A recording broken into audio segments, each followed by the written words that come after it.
I don't know definitively.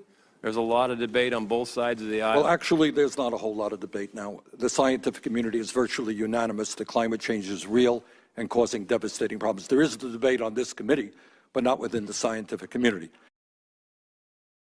Will you and will the president-elect join us in legislation we are working on, which, number one, will allow Medicare to negotiate prices with the drug companies and lower prices, and number two, allow the American people to bring in less expensive medicine from Canada and other countries? Is that something you will work with us on? The issue of drug pricing and drug costs is one of great concern to all Americans. I think it's important to appreciate that in a couple areas we've had significant success, whether it's in the generic area where the costs are significantly less than they have been, and in part— But you are aware, sir, I don't mean to be, we don't have a lot of time. We are paying by far the highest prices in the world for prescription drugs. You don't disagree with that, do you?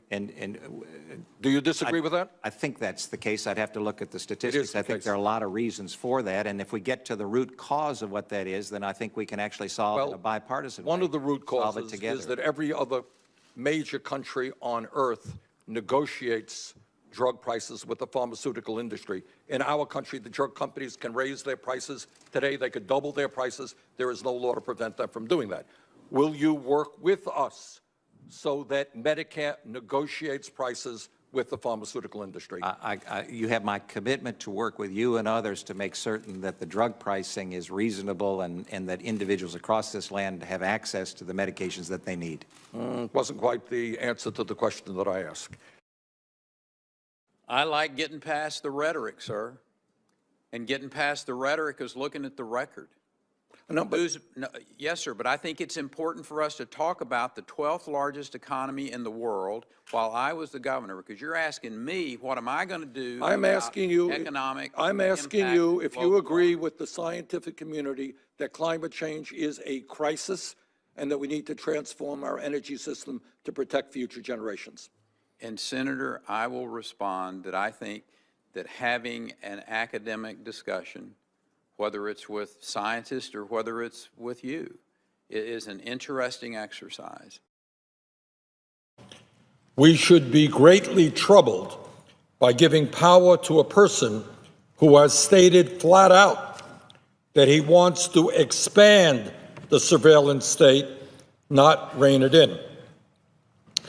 Mr. President, here is the kind of world we are now living in, a world that should be of concern to every freedom-loving American, whether you're Democrat or Republican or independent, conservative or progressive.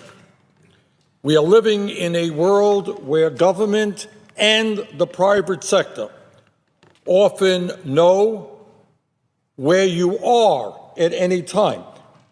They know where you are. They know where you are traveling. They know what books you are reading, what websites you are visiting, and maybe the emails you are sending out or reading. Would you be so kind as to tell us how much money your family has contributed to the Republican Party over the years? Senator, first of all, thank you for that question. Again, was pleased to meet you in your office last week. I wish I could give you that number. I don't know. I have heard the number was $200 million. Does that sound in the ballpark? Collectively, between over my the years, entire yes. family, that's possible. Okay. My question is, and I don't mean to be rude, but do you think if you were not a multi-billionaire, if your family has not made hundreds of millions of dollars of contributions to the Republican Party, that you would be sitting here today? Senator, as a matter of fact, I do think that there would be that possibility. Do you believe that climate change is caused by the emission, by carbon emissions, by human activity? Senator, as I indicated, you weren't in here during my opening statement, but as I indicated in my opening statement, the climate is changing, and the human activity contributes to that in some manner. In some manner?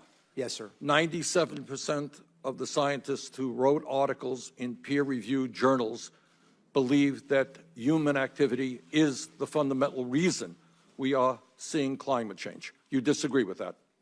I believe the ability to measure with precision the degree of human activity's impact on the climate is subject to more debate on whether the climate is changing or whether human activity contributes to it. While you are not certain, the vast majority of scientists are telling us that if we do not get our act together and transform our energy system away from fossil fuel, there is a real question as to the quality of the planet that we are going to be leaving our children and our grandchildren.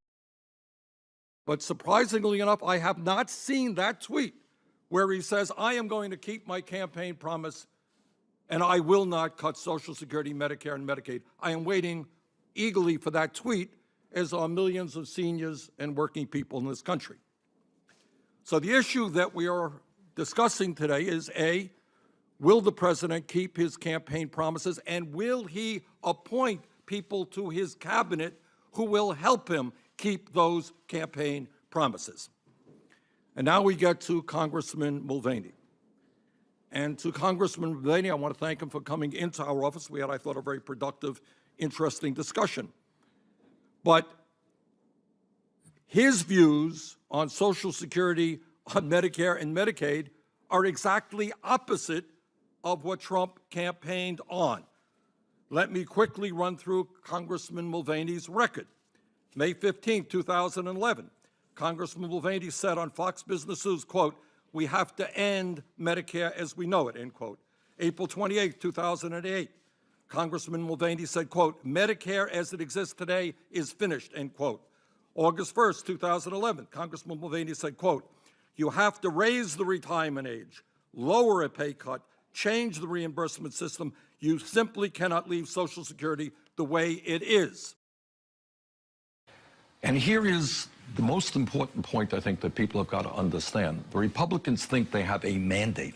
Let us not forget that Trump lost the popular vote by almost 3 million votes, that on virtually every major issue facing the people of this country, whether it is cutting Social Security or expanding Social Security, whether it's raising the minimum wage, whether it's pay equity, rebuilding our infrastructure, the American people want to go forward in a progressive way. They want, Republicans want, the wealthiest people to start paying their fair share of taxes.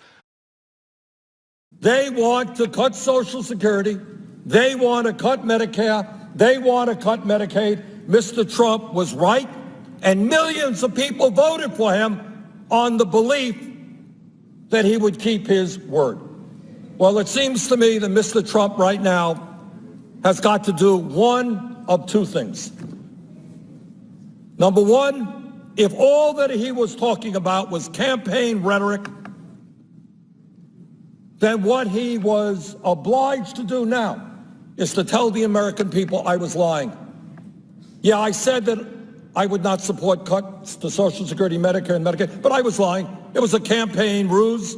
I just said what came to my mind to get votes. I had no intention of keeping my word. And if that's what he believes, if that's what the case was, let him come forward and say that.